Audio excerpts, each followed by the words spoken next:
Terus tadi tentang kok para habaib sayyid kok jarang bertorikoh. Antum baca buku namanya Al-Manhaj As-Sawi karya Habib Zain Sumait ya. Beliau yang mendirikan Rabithah Alawiyah. Bahwa torikoh Ba'lawi memang torikohnya am.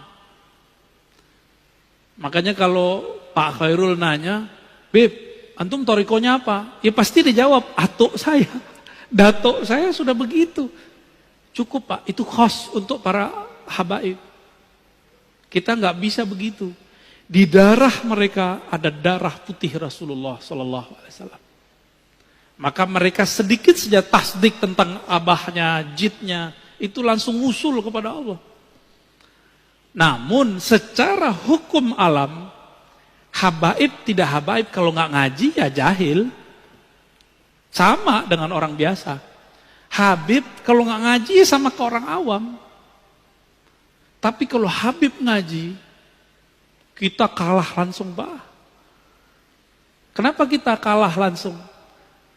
Karena dia punya mahabbah yang tinggi kepada jin-jinnya dan Sayyid al-Alamin baginda Nabi Muhammad SAW.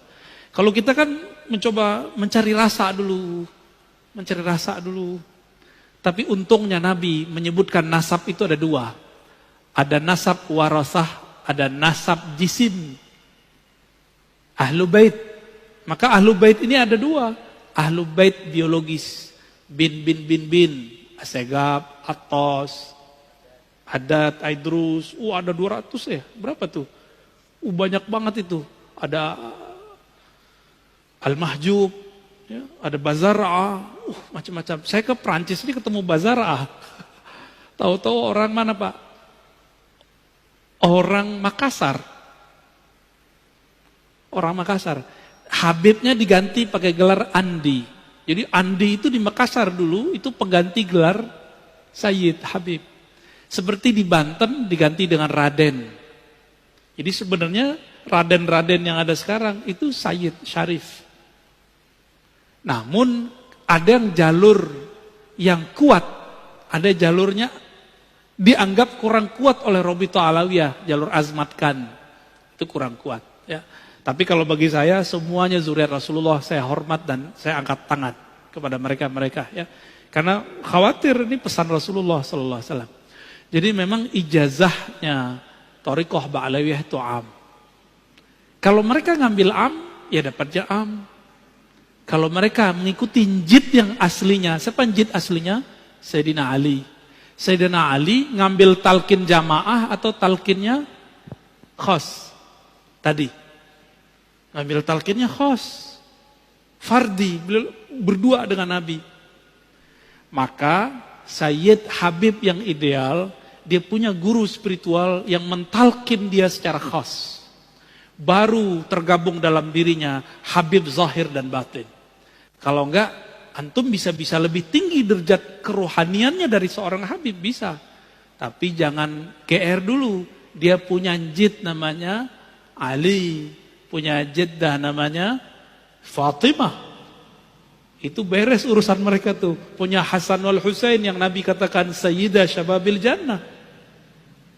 Jadi mereka kirim Fatihah aja atau salawat kepada Nabi, lalu keluarga Nabi. Langsung bergetar itu dirinya. Coba lihat Al-Habib Umar. Setiap salawat beliau sudah hanyut Pak. Hanyut beliau langsung. Karena cerita tentang jidnya beliau. Baginda Nabi Muhammad sallallahu alaihi wasallam. Namun hati-hati para habaib sayyid ini jangan mengerdilkan rahmat Allah. Kan ada tadi jalur zuriat nur yang turunnya ke ulama meskipun bukan anak biologis Rasulullah. Makanya dulu para sadah, para asyraf, mereka juga berguru ke kiai-kiai yang bukan sayyid. Kenapa? Mereka menganggap walaupun saya sayyid, antum pewaris ilmu jid aneh, gitu ngomongnya. Maka mereka pun juga ngaji kepada para masyaikh, para kiai yang bukan sayyid. Karena pada hakikatnya pewaris Nabi itu bukan pewaris jisim saja, tapi al-ulama warasatul anbiya.